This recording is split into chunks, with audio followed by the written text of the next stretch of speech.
GenRight Nation. I'm Tony Pellegrino, and this is Tech Talk. Tech Talk is something we do every Wednesday at 5 o'clock Pacific Standard Time, and today is April 15th. So hopefully you got your taxes done or filed for an extension. Anyways, we've got a good show for you today to talk about a whole bunch of things related to Jeeps. That's what we do here. And I'm here to share my experience and interact with you guys and gals. It's part of the fun. And if you have questions, you simply type them in as a question in the comments section. And Jamie here will try and read those off to me as much as he can. So please include as much information as you've got, and we'll try and get to all the questions, okay? Sometimes I've been told by people on YouTube that they have a little trouble because you need to log in under your profile. If you don't have one, create it, and then it will let you ask questions or make comments. So that's the way YouTube works. All right, let's see. If you haven't already, please subscribe to our GenRight YouTube channel. I'd sure appreciate that.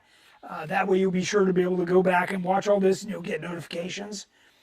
Today's show is about building a TJ. I'm deep in the process of building our TJ. And as you all know, I've picked up myself a set of JL392 axles. These could just as well have been JK Rubicon axles or, you know, something like that. But they're bigger, wider 44s. And they're factory style, right? But the ones in the JL were even more heavy duty because they were in a 392. So now I'm to the point where I've got a bunch of decisions to make, and I wanted to talk to everybody about when you get to this point, when you've made this decision, or if you're thinking about this, what your choices are. What I'm trying to do is make sure that you don't go back and do things several times, right? I want to make sure that you're doing them once, or if you know you're doing them over and over again, that was a deliberate choice, okay? So as you know, can they see this pretty good, Jim? Yeah. As you know, this is the current condition of the TJ. I've made a few upgrades. I put some rockers on, half doors, a cage. And then I stopped, right? We took it out to Big Bear. It's got 33-inch tires and the factory axles. And it's got some, you know, no-name brand 3-inch, you know, suspension on it. And with whatever, I think the shocks are blown. Jamie and I were laughing about it if you ever saw the video that we did when we were out doing that. And now where I'm at is I went and bought these factory brackets right here. These are like Dorman production brackets that you can buy. This green paint is primer. And what I was planning to do was actually cut off the JL brackets and weld on these TJ brackets so it would bolt right back into my TJ. However, what I know from experience is if I'm going to spend the time to cut off the factory axle brackets, do I really want to put back on other factory brackets, or should I just put on some of the good heavy-duty GenRight brackets that I know we make and move this thing along? So part of what I want to talk to everybody about is what my choices or your choices would be, right? So let's see. I can put these brackets back on and bolt them right back in as it is, and then I can run the 37-inch Mickey Thompsons that I've got on some brand new Raceline wheels, and I could wheel it just like it is. But 37s on this short wheelbase are asking a lot, right? So then I started thinking, well, what I could do is I could move to our Legend kit. This is available for the TJ and the LJ, and this is what it looks like. So basically, we offer a 3-link front axle kit and a 4-link rear axle kit. Now, originally, this was designed with the intent that you would be going to, some Curry axles or Dynatrack axles, something like that, or even junkyard axles. But since we built this way back in, 2000, since then, the JL axles are the same width spec as that we used to buy Curry axles at. So if essentially, you could just weld these brackets right on these JL 44s I have and put it in here, and they're wide enough to handle the articulation of 37s. You don't have to go to coilovers. You could still leave the coil springs. What you'd have to do is you'd have to borrow our brand new bracket that we make for the Stage 1 JK, because the track bar mount is made to go around a coil bucket. So that's a possibility. And frankly, this is the best option, right? Because you could put this in and either do no stretch or a small stretch. And by the way, we offer tanks to do a 3, 5, and 7-inch rear axle stretch. So what you could do is get yourself to 100, 101 inches pretty easy, which is the ideal wheelbase for a 37-inch tire, by the way. So yeah, you're really looking to lengthen that factory TJ wheelbase, not crazy long. And that's one of the things I'm going to talk about is, you could also do our TJ to LJ kit, but then you're 115 inches long, so that's really long on a 37. So I'm just going to kind of step through this right now. So the benefit to this is you could do just the front or just the rear, kind of as you could afford it. But the kits are very simple. You can buy these brackets pre-welded or unwelded and save like $100. So depending on how capable you are, this is a weld-on kit. This is not a bolt-on kit, but it's really good. You're talking about 1/4-inch thick material, real Johnny joints, real grade 8 bolts that are twice the size of what the factory has, a super heavy-duty track bar. There's a whole bunch of benefits to doing it this way. And likewise, we do a 4-link in the rear. Now, we also offer a double triangulated 4-link, but for today's conversation, I was just going to talk about the single triangulated 4-link. Because remember the axle brackets I said we were cutting off? Well, these are really easy to put on, and they're very heavy duty. So you achieve a whole bunch of steps here. And originally this kit was set up to go to coilovers, but you don't have to do that. You can leave your standard coil springs and standard shocks. So that would save you a bunch of money, and frankly, it makes the kit a lot more simple, okay? So this entire thing was developed around my original YJ. And you can see that I, stretched the wheelbase, and I'm on 40-inch tires, right? There's a whole bunch of things there.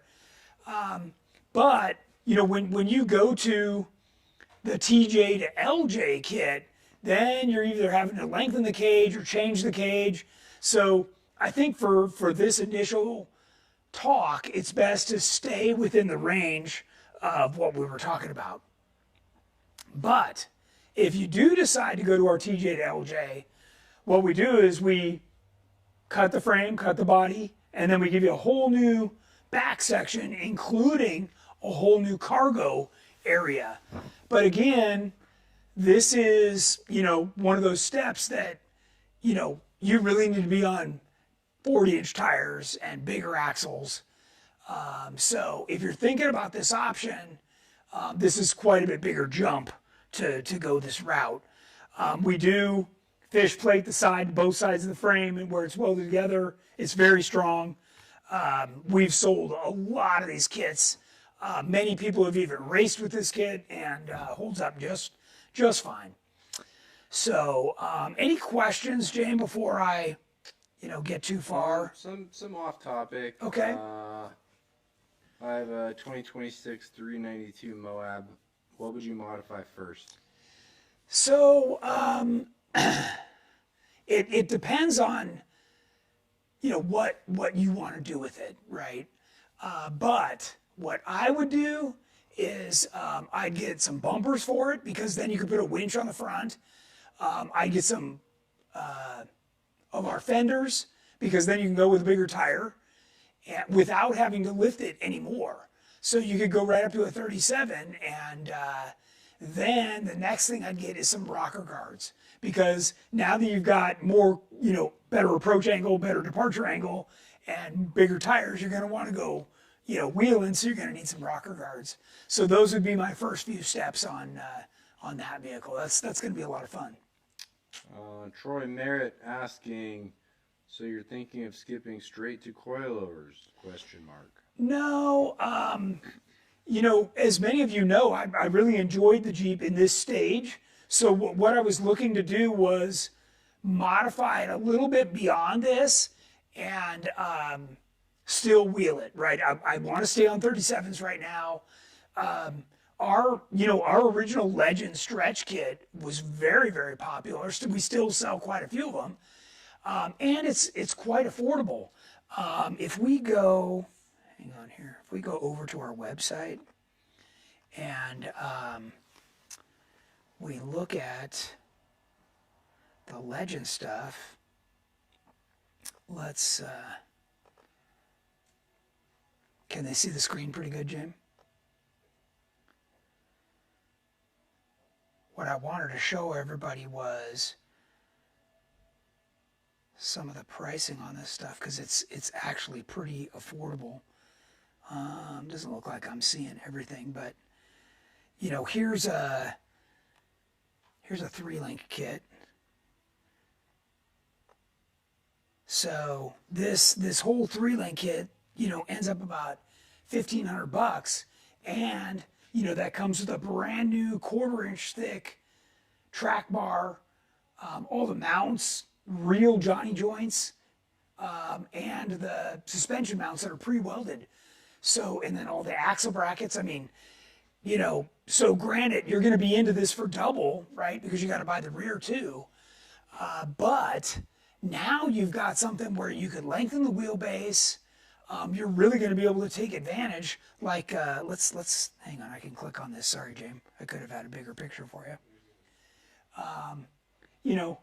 Here's now this has Curry axles, right? So they're able to go even bigger. But and all of these examples are on coilovers, right? So you don't have to do that. You can keep the coil springs. The thing is when you keep the coil springs with this kind of a kit, you're going to be limited to a 37-inch tire. If you want to go beyond that, then you go to coilovers, and then you get a lot more articulation, and you're moving the spring and dampening control right onto the wheels. But this show isn't about a giant budget.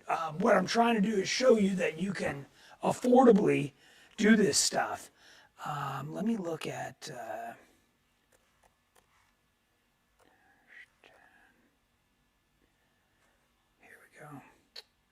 So here's. Troy Merritt asked, does the Legend kit use standard coil springs? So it can be built that way. So if you look on our site, it's not what you're going to see. We didn't really market it that way because 15 years ago when the Legend kit was super popular, everybody was wanting to go to coilovers. And now I'm trying to back up and show you guys that you can put, like our heavy duty brackets and stuff on. Let me make that picture a little bigger. And you can see, here it is tacked onto the frame and with the Johnny joints and everything. And this is 1/4-inch thick. I mean, this is twice as thick as your frame. So, these brackets they're adjustable. They're really, really nice. And that gives you a lot of flexibility. Now, the pre-welded ones are $449, but I think we sell the unwelded version. I think we've got that listed here someplace. Can't quite see what lights in my eyes here. That's the 1017.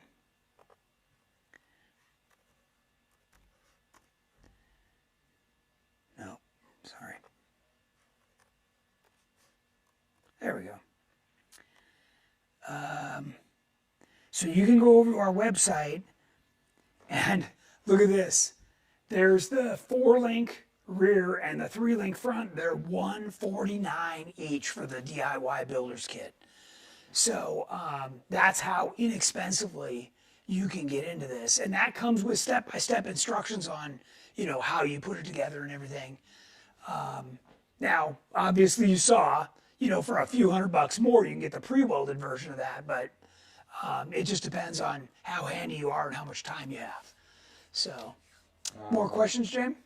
Jeremy Balky, what are your thoughts on TJ coil correction brackets to move the rear coils vertical? So we sell those too. Hang on.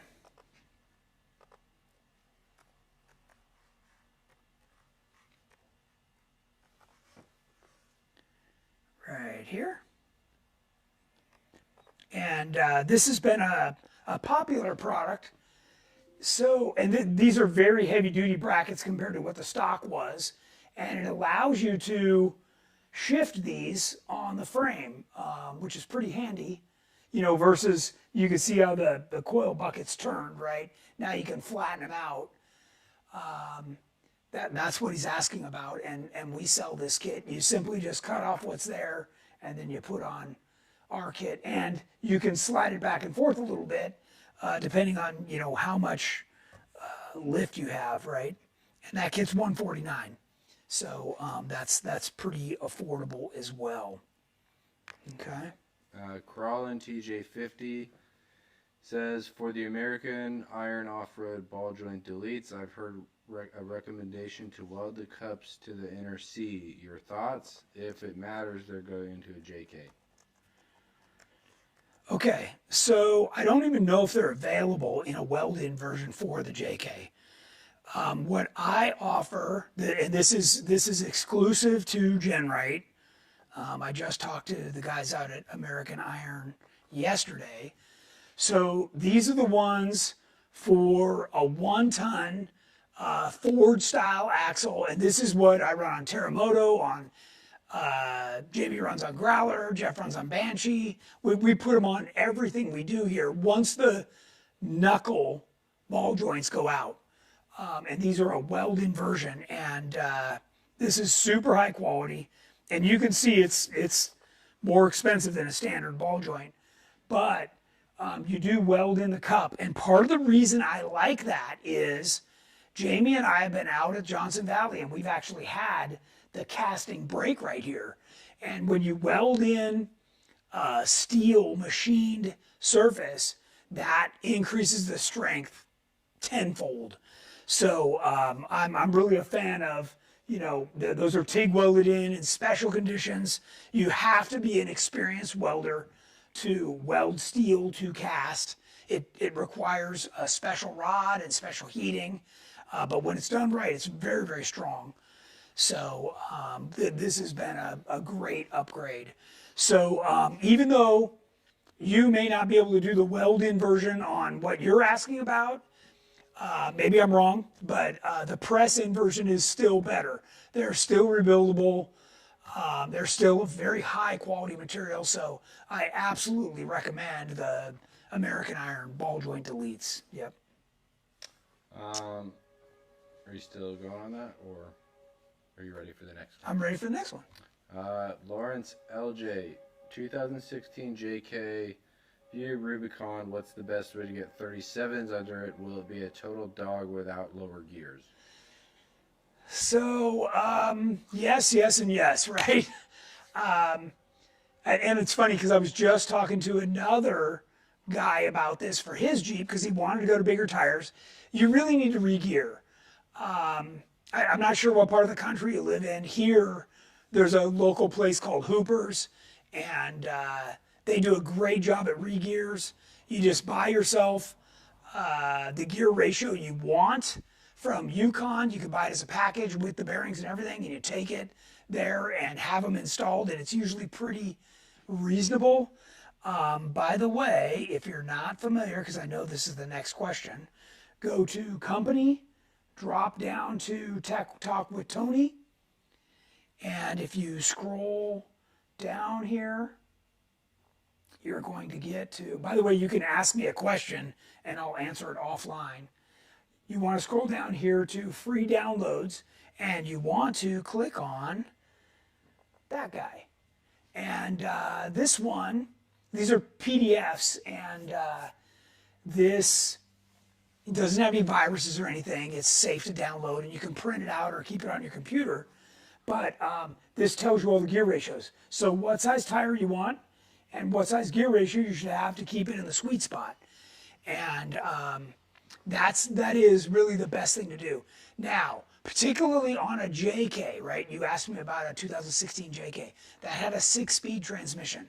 So it'll want to hunt for gears more. The JL was a little more forgiving with the 8-speed transmission, so people, got away with it. Did he say it was a Rubicon, James? Do you remember? Yeah, 2016 JKU Rubicon. So he's got 411s in there now. What size tire did you want to go to? 37s. 37. Technically, you're right there. The proper tire size is a 488, and what I always recommend is that you go a little beyond, like to a 513. And then that way, when you're on the highway, it'll really stay in overdrive. Plus, people don't ever stop at 37s. They always end up going bigger. Now, depending on the tire you're going to buy, if you're going to buy a BF Goodrich, that's going to really be a 36-inch tire. If you buy a Mickey Thompson, that'll be a true 37-inch tire.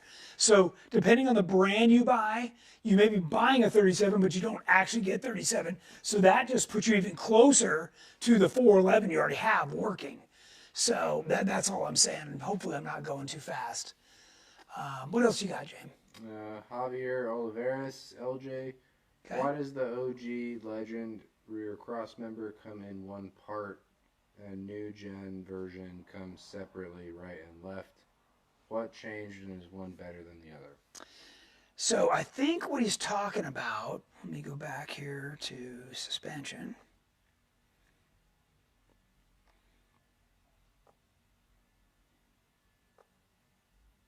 Come on. Stupid thing. Our site has a lot going on. I think what he's talking about is this. So this is called the double triangulated.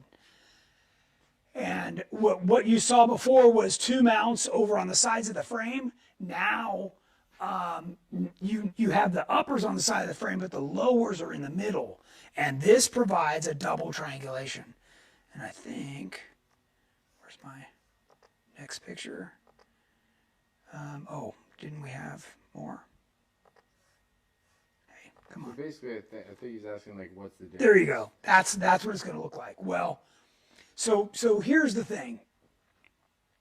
Originally, on a TJ or a YJ, we were not recommending double triangulated because the wheelbases were so much shorter. Once you get to 115, 116, you can go to a double triangulated rear because it's not as critical. The wheelbase, as you spread it out, having that bind-free rear suspension on a stretch wheelbase makes it more stable.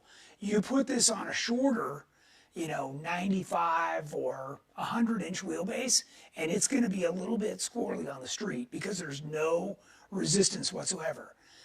So a lot of people go, well, no big deal, I'll put sway bars on, but the problem is every time you add a sway bar, all you're doing is restricting suspension movement. It's fighting itself. So you really got to be careful about that.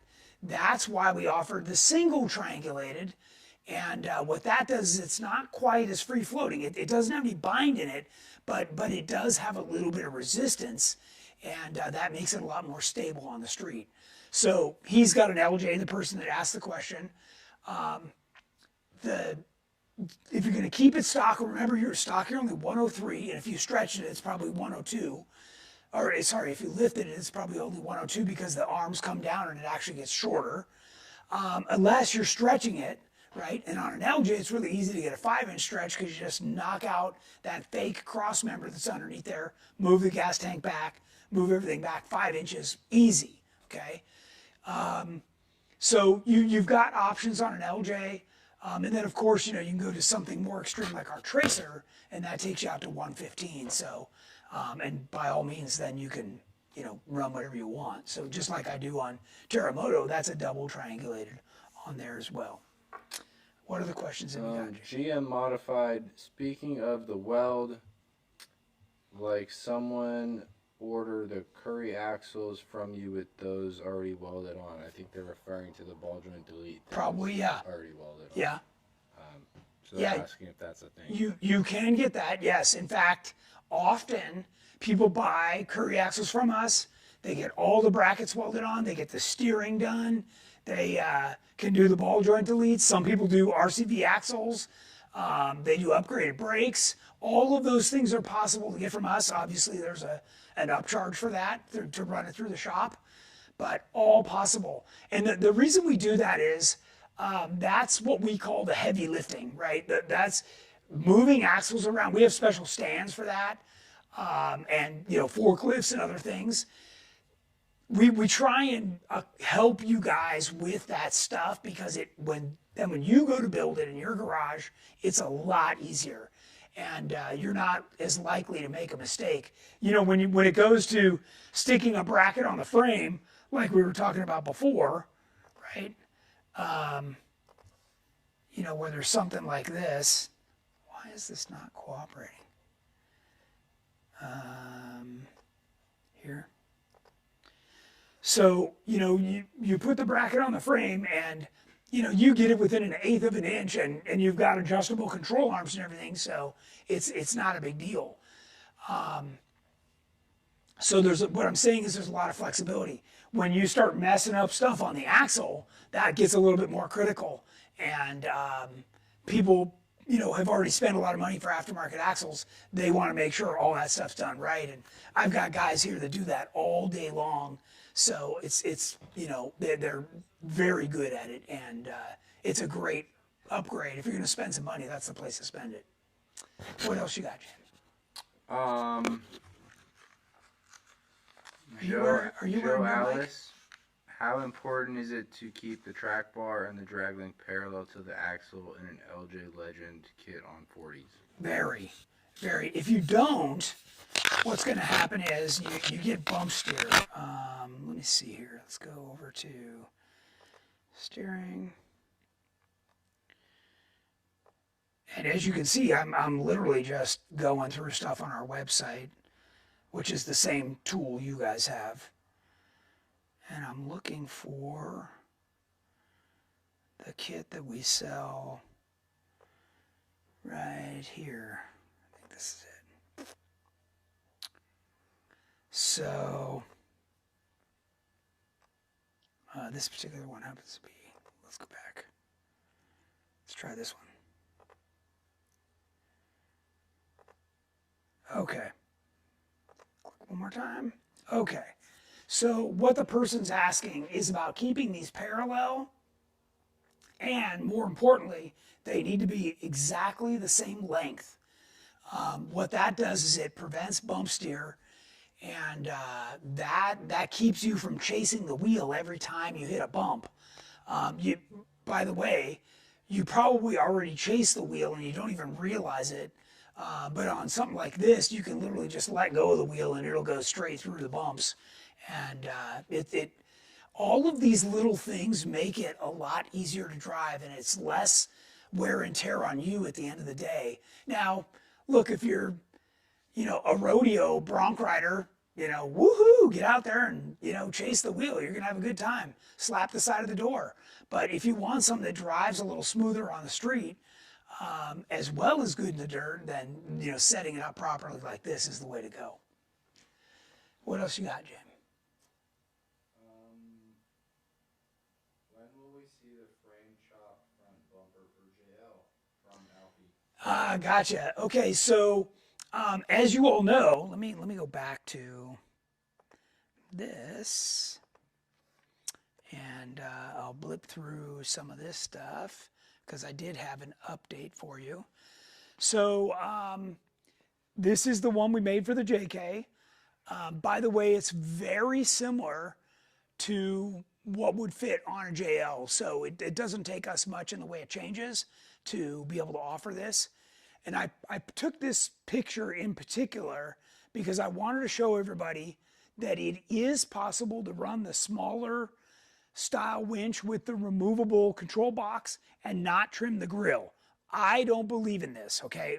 You would not find this on my Jeep. This is what you'll find on my Jeep, right here. And yes, I trimmed the grill slightly to French the winch back into it. And by the way, this is the best winch Warren ever made, so to me it was totally worth it. And I don't know if you remember or not, but this frame shop bumper is 4 inches more narrow than our previous bumper, which was great. Okay, so this is really a huge upgrade, and this is Terremoto. We're currently assembling it now. The tub is over on the actual frame, and here's the rear bumper. So the rear bumper is super tight. You can see here, like there's the corner guard, and there's how much it hangs out. So that's about as tight as you can get it, or you'd ever want to get it. So yeah, those were the couple updates I had. But yeah, something like this for the JL is not far away. We've got, since I haven't been traveling as much, we are knocking out these new products like crazy. And you guys are going to see just one great thing after another coming from GenRight. And this is one of my favorites. This is super innovative. The toe points are actually in the bumper. That's what you see there. You just run a soft shackle through there.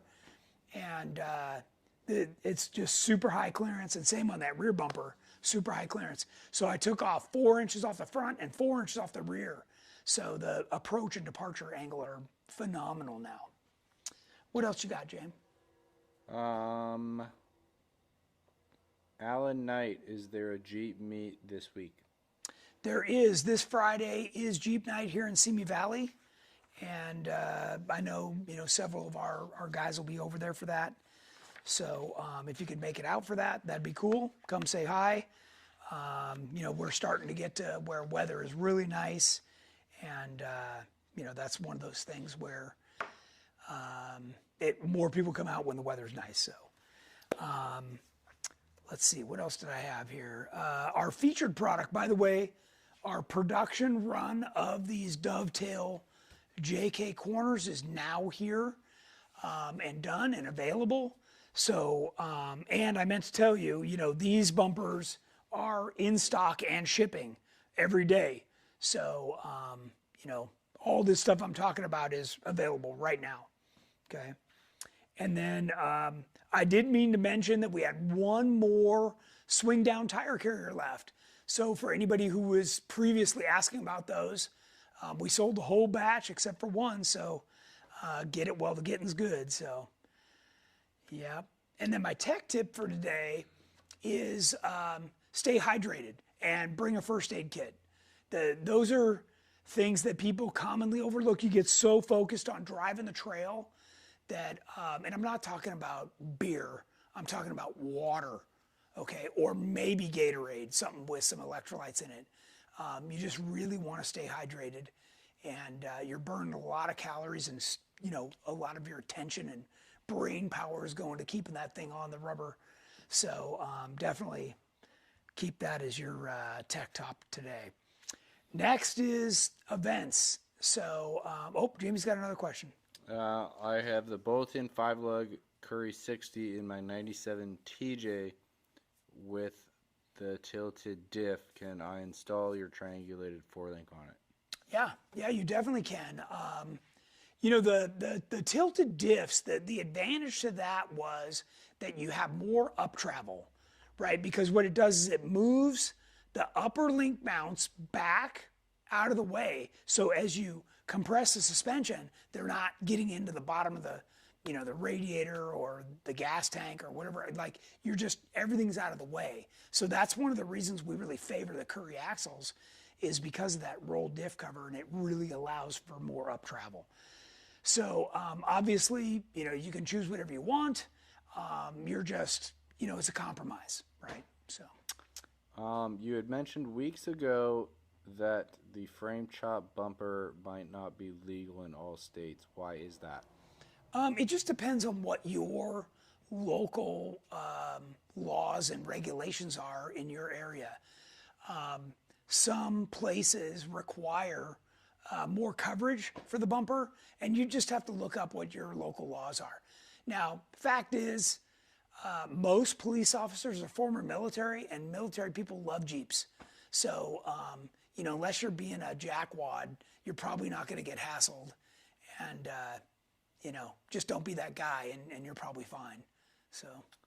Okay. Troy Merritt wanted to mention there's a GenRight Mickey Thompson Jeep night on Saturday in North Platte, Nebraska. Nice, yeah. Yeah, we actually do them all over the place. Last night was one in San Diego. I know there's some coming up this weekend up in Northern California. There's East Coast. We got them all over the place. You can just reach out to us and find out for the one in your area. But I know we do a lot of promotion for the different areas on Facebook.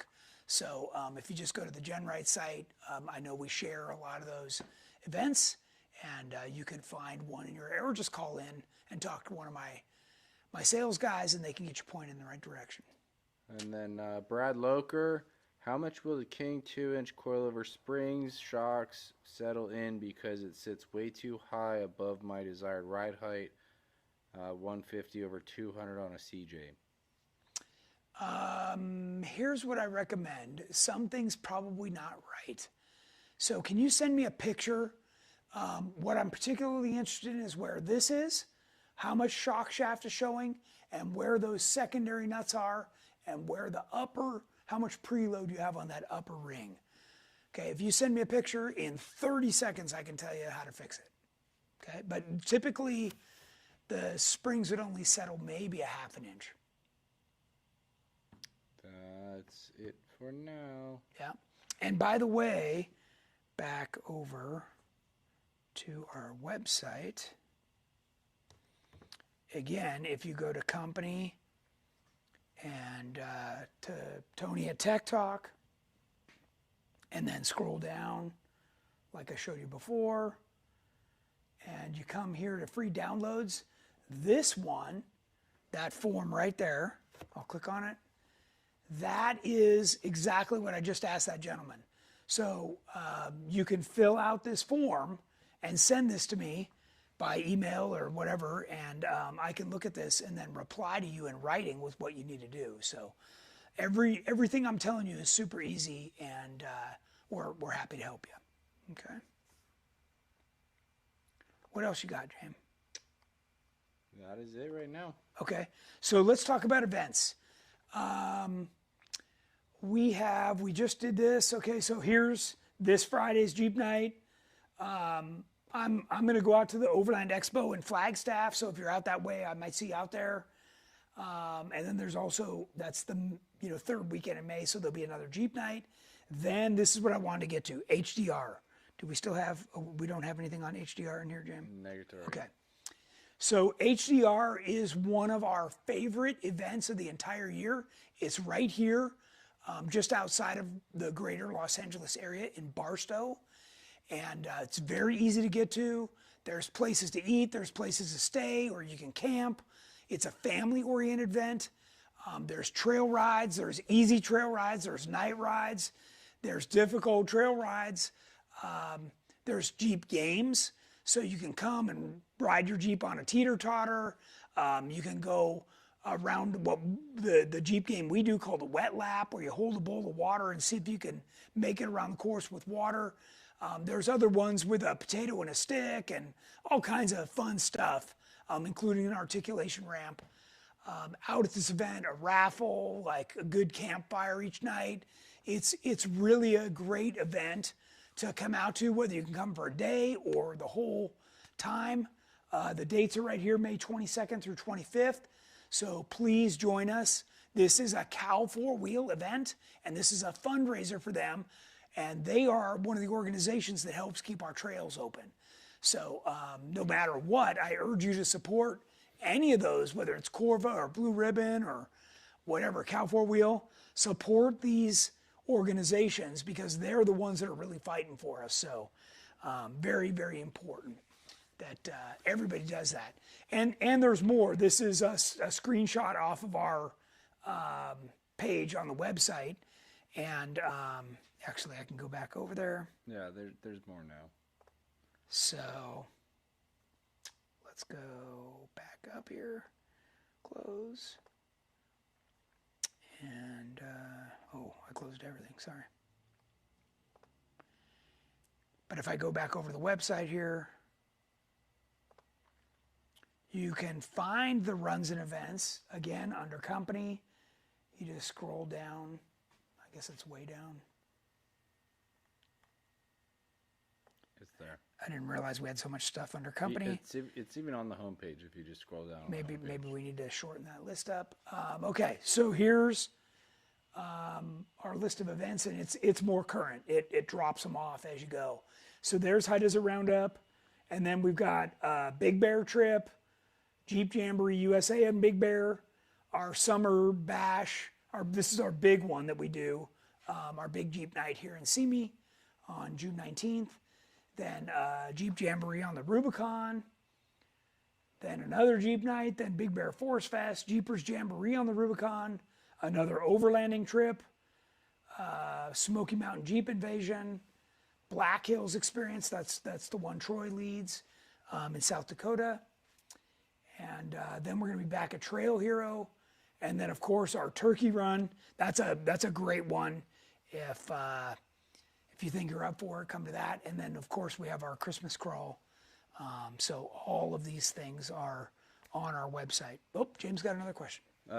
Zenland Zipline is asking, is it okay to fill his coilovers with air just to drive it 10 miles down the street to actually get them filled with nitrogen?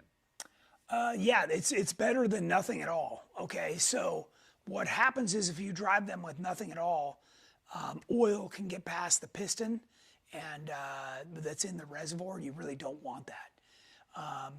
The only problem with air is that it holds moisture. The nitrogen you put in, not only is it more stable during temperature changes, but it's dry. So that's why we all use nitrogen. So I think he's just asking if he could put air in them to drive it 10 miles to get it filled and with nitrogen. remember, when you put pressure in, you do it at full extension. Okay, so have them extended, just jack it up, put some pressure in it, and then take it to wherever you can to exchange it for nitrogen. Yep. Definitely never drive on them empty. Reuvencon, why is it that when they do a V8 swap in a TJ, LJ have rear fans and others don't? I assume they're talking about the trans cooler or the radiator back there or something. Okay. Well, if you mean compared to like a JK or something, maybe? Is there more information there? I think he's saying like some of the LJs have like fans in the rear, like mine behind the seat. Yeah. And some don't. Or like Jeff's radiators in the back. Yeah. Behind the seat. And that has a lot to do with just space and space, performance, the level of performance you're going for. If you have a higher performance engine, then the radiator in the factory location can only be so big, and it's not large enough to cool the Jeep properly. Next would be the transmission cooler, which is typically the ones that you're seeing further back, a transmission or oil cooler. And they run an external one because they're probably running a torque converter with no lockup. And what that does is it generates more heat. Again, it's a higher performance feature that allows you to 2-foot drive and be smooth through everything, instead of herky-jerky like you see everybody banging into everything and starting and stopping We don't do that at all. It's very smooth, okay? But that does create additional heat, so you have to have extra coolers.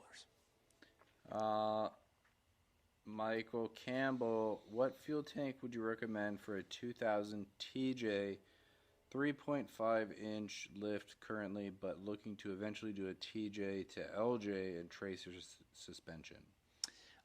Then what you would want is our what we call our new comp. It's we're still on the website right now.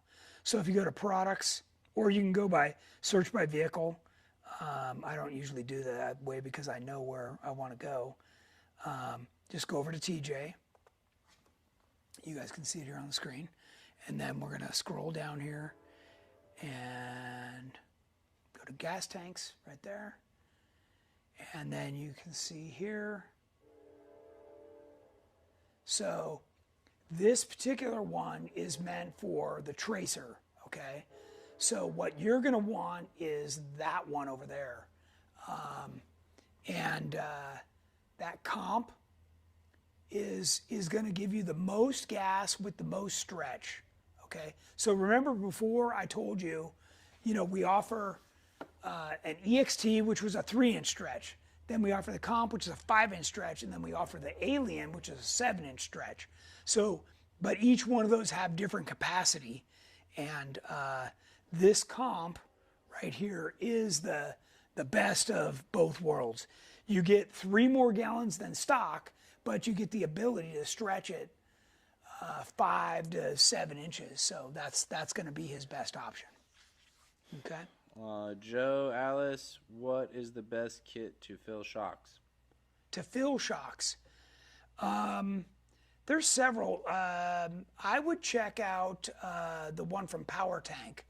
They've got a little nitrogen fill kit that they offer just for shocks, and I've seen several people use that, so that's probably the one I would check out. Mr. Rickstar, yeah. Is there any chance you will sell the Vector tie rod or a similar unit for the JL axle swap into TJs? Money in hand, would buy first thing in the morning. Okay, so you got a couple of things there. Number one, your TJ frame is more narrow. Okay, so the Vector track bar kit wouldn't be a direct fit in there. You're still going to have some mods to do. What I would recommend is that you buy our TJ track bar kit, because we made the track bar match where the pitman arm is on the steering box. That's more critical. And then we sell you the axle side mount that's made for a coil spring.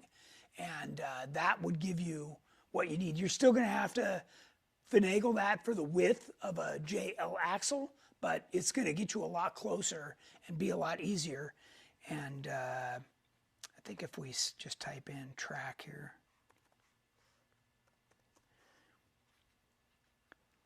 let's see, we got a lot of results on that, so let's see what we got here. But I'm pretty confident. So there's our heavy duty track bar only, but we also sell this as a kit. That's a JK1. Okay, here you go. So this one here is the TJ one, and that's going to get you the closest to what you need, right? It gives you the pre-welded, with a Johnny on one side, the track bar mount on the frame side, the Heim, everything you need, and then it's going to give you a modified version of this that's for the Vector. You'll actually have to buy that out of that kit, which is just about to be released, so it's not quite available, but will be soon. So that way you could adapt to a JL axle. Yep. How do you personally do a front TJ stretch? Do you move the steering box up a few inches? If so, how many inches? I know about the twisted pitman arm, but I'm trying to get 4 inches of stretch. Need more or something, I don't know. If you do our high steer kit along with our track bar mount along with our twisted pitman arm, you can get 4 inches without touching the steering box. Okay, all of those things are important, And I advise you not to move the steering box. There's many connections between your steering wheel all the way down the steering column to the steering box that you would then have to make sure the U-joints don't bind or somehow stretch the linkage, and that you're getting into a can of worms, to say the least. So I would leave the steering box right where it is and buy those parts that I just recommended to you, and that will solve everything you need. 4 inches, no problem. Ruven Khan, for a 5.3 swap, would you recommend a 4L60 or 4L80? You know, a 4L60 would be fine. You know, I don't know how hard you're driving this thing. Obviously, if you're really pounding on this thing and eventually you're going to put a cam and, you know, build that thing up, then, you know, you may want to get into a 4L80 sooner than later. But, you know, a 4L60 came behind a 5.3, so, you know, in every Suburban and everything that was out there. So they're pretty heavy duty. They hold up to quite a bit. You can also get a 4L65 that has an additional planetary gear in it. They're harder to find, and also finding one that's for a four-wheel drive, it can be a little more tricky. Make sure whenever you look for a transmission, do not look at anything for a two-wheel drive. Everything you see out there is made for Camaros and Mustangs, and you don't look at any of that. You have to look for something for a four-wheel drive. It's a completely different case on the transmission. And then Atlas Advanced Adapters sells an adapter that then, you know, you can link your factory transfer case to it, or an Atlas transfer case to it. So there's just a couple little steps in there, but those are important ones, and you'll spend a lot of money learning the hard way if you don't. What else you got, James? That's it. We got 5 minutes left. If anybody has any last minute questions, I did want to mention, to remind everybody, that the Mickey Thompson sale on tires and wheels is still good for another 2 weeks through the end of this month. So they're offering $100 off a set of 4. So check that out. It's an instant rebate, and you might be interested in that. What else? It was just joining us at one of the next events. I can't encourage you enough to get out and use the Jeep you have, and have fun, and we'll look after you and make sure you're doing okay. And if you get in trouble, we can help spot you or give you a tug or whatever that looks like. So, you know, please don't overlook us extending that offer. You know, we can go wheeling by ourselves anytime. So we're making time to come out and have some fun with you guys too. So. Carrie Beaner, hey GenRight, would you build an LJ or two-door JK, given that a JK frame is wider and can get more room for axle travel, links, and steering components? I would do an LJ all day long. An LJ with our tracer. It's a lighter platform, and we've got that perfected. You know, whether you want to keep the stock cylinder, 6-cylinder, or go to a V8, we've got everything already pre-made. Just goes right in. In fact, if you missed the last couple tech talks where I was talking about Terremoto, I was demonstrating how good our V8 motor mounts and transmission mounts are. Things just slipped in like a glove, and that should impress the daylights out of you, because nothing fits like that. And yeah, we're experts at it, and you can visit our website or call us. You know, I have live bodies that actually answer the phone, so we're happy to help you guys out. So, all right. We got 2 last questions. Okay. You could answer after or whatever. No, go for it. What winch are you going to run on Terremoto? I'm running the Warn 9.5 CTI. Okay. So today's version is the Xeon. You know, like 10S would be the closest you could get. And then another question. I have a 4.7 stroker in my 97 TJ. Is it worth swapping to an LS if I'm just on 35s and possibly going to 37s and 100-inch wheelbase? So there's a lot to be said for the factory six-cylinder, right? It's a great platform. Parts are easy to come by. Everybody that's out there knows how to work on them. Obviously, yours is a little bit more modified, so you're getting some more performance out of that, which is great. That's bridging the gap between that and a 5.3 or a 6.0 V8. But here's what I can tell you. If you don't mind making the jump, the V8 works a lot less hard, and you get better fuel economy. There's you're going to need a new radiator. You're going to have to redo the exhaust. There's stuff you have to do to convert it over to a V8. But if you're, if you've got a TJ like that and you've already upgraded the engine, then you're used to working on it. You're not shy to what it would take. The V8 stuff is dime a dozen. They're inexpensive. You can get one out of a junkyard that's in decent shape and throw it right in. So, unless there's restrictions where you live for doing an engine swap, it's especially if your 4.7 is up there on the miles and, you're ready to do something, whether it's rebuild it or replace it. Yeah, might be a good chance for you to, kind of find a new chapter in the life of your Jeep with a different engine. So, yep, I would recommend that. That's it. All right. Well, it's 6 o'clock. Thanks everybody for joining us. Hopefully we will see you out on the trail soon. Meantime, stay safe and we'll see you next Wednesday.